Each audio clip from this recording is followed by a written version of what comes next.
السلام علیکم معزز سامعین، میں ہوں امجد خان اور آپ دیکھ رہے ہیں سیرت ٹی وی۔ حضرت موسیٰ علیہ السلام کی بہن اس وقت کوئی 11 برس کی ہوگی، مگر یہ بچی بڑی سمجھدار اور ذہین تھی۔ وہ بڑے ہوشیاری سے بائی کے پیچھے پیچھے گئی۔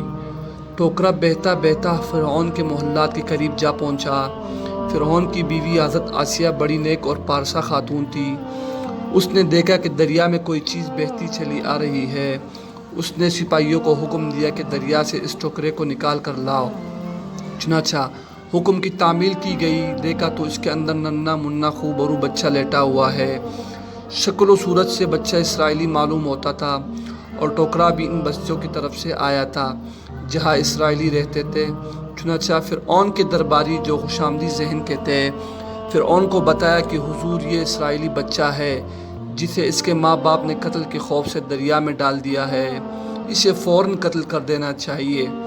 ایسا نہ ہو کہ بڑے ہو کر یہ بچہ ہمارے جان کا دشمن بن جائے۔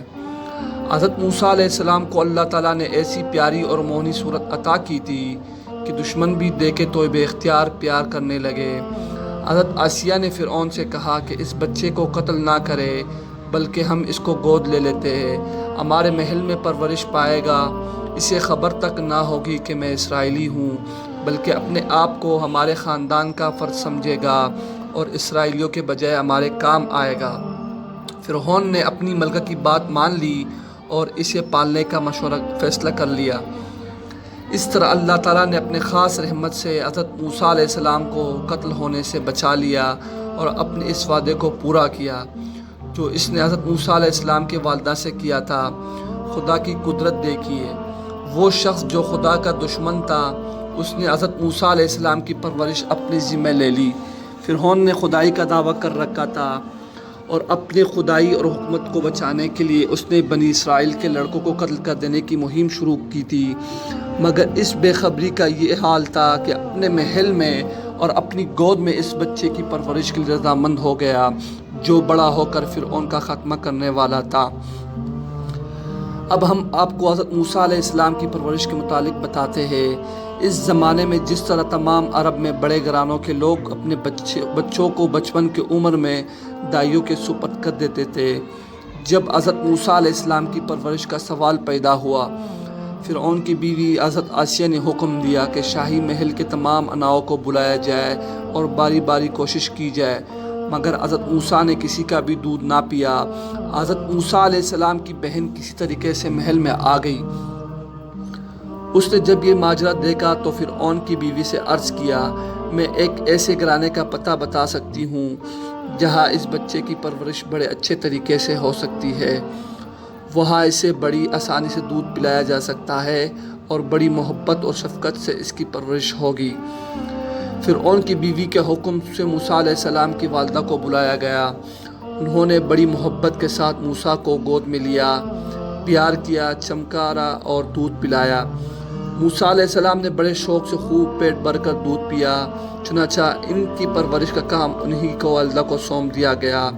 اس طرح اللہ تعالیٰ نے موسیٰ علیہ السلام کو انہی کے والدہ کے گود میں لوٹا دیا کہ ان کی آنکھیں ٹھنڈی رہے اور ان کے سارے خدشے دور ہو جائے۔ اللہ تعالیٰ کے کام کرنے کا انداز کس قدر نرالے ہے۔ فرعون جس لڑکے کو پیدا ہوتے ہی موت کے گھاٹ اتار دینا چاہتا تھا، اس سے اس کی بیوی نے بڑے شوق سے اپنے آغوش محبت میں لے لیا اور شہزادوں کی طرح پرورش پانے لگا۔ کسی نے سچ کہا ہے، جسے اللہ رکھے اسے کون چکے۔ یہ انتظام حضرت موسیٰ علیہ السلام کے لیے بڑا فائدہ مند ثابت ہوا۔ اپنی والدین، بھائی بہنوں اور اسرائیلی بچوں کے ساتھ مل جل سے وہ باپ دادا کی مذہب یعنی دین ابراہیمی سے واقف ہو گئے۔ توحید سے محبت اور شرک سے نفرت ان کی رگ رگ میں پیوست ہو گئی۔ وہ اعلیٰ اخلاق سے آراستہ ہو گئے۔ انہوں نے انسانوں سے محبت کرنا، کمزوروں کی مدد کرنا، مظلوموں کی حمایت کرنا اور ظالموں سے نفرت کرنا سیکھا۔ شاہی محل میں شہزادوں کی طرح پرورش پانے سے انہوں نے وہ تمام علوم فنون سیکھ لیے جو اس زمانے میں رائج تھے، اور حکومت کے طور طریقوں سے بھی واقفیت حاصل کر لی، اور شہزادوں کی طرح رہتے تھے، مگر ان میں نہ شہزادوں سے ٹاٹ پاٹ تھے اور نہ ان جیسے اکڑ تھی، بلکہ انسانی ہمدردی، خیر خواہی اور خدمت کے جذبے سے سرشار تھے۔ چنانچہ جب جوانی کی عمر کو پہنچے تو نہایت صحت مند اور حسین نوجوان تھے، جن کے چہرے سے جلال ٹپکتا، جن کے علم و فضل، سمجھ بوجھ اور ذہانت کا ہر طرف چرچا تھا، اور جنہیں ہر چھوٹا بڑا عزت کی نگاہ سے دیکھتا تھا۔ حضرت موسیٰ علیہ السلام اکثر جشن کے علاقے میں جاتے جہاں بنی اسرائیل کی بستیاں تھیں۔ وہ اپنی آنکھوں سے دیکھتے کہ حکومت کے عہدیدار اسرائیلیوں کے ساتھ کس قدر ظلم کا برتاؤ کرتے ہیں۔ ان کا قصور کیا تھا؟ یہ کہ فرعون کی خدائی کو نہیں مانتے تھے، بلکہ اللہ تعالیٰ کے سوا اور کسی کو معبود کے لائق نہ سمجھتے تھے۔ ان کا دوسرا قصور یہ تھا کہ فرعونیوں کے خیال میں وہ مصر کے سرزمین کے فرزند نہ تھے، اگرچہ وہ وہی پیدا ہوئے اور وہی پلے اور بڑے تھے۔ اپنی قوم کے لوگوں کو بلا وجہ ظلم کی چکی میں پستا دیکھ کر حضرت موسیٰ علیہ السلام کا دل اندر ہی اندر کڑکتا، مگر کھل کر اس کے خلاف آواز اٹھانا مناسب نہ سمجھتے۔ البتہ اسرائیلیوں پر محنت و مشقت کا بوجھ کو ہلکا کرنے کے لیے وہ مختلف تدبیریں اختیار کرتے رہتے تھے۔ انہوں نے حکومت کے عہدیداروں کو سمجھایا کہ لگاتار کام کرتے رہنے کی وجہ سے یہ لوگ کمزور ہو جائیں گے اور ان کی صحت خراب ہو جائے گی اور کارکردگی گھٹ جائے گی، جس سے حکومت کو نقصان ہوگا۔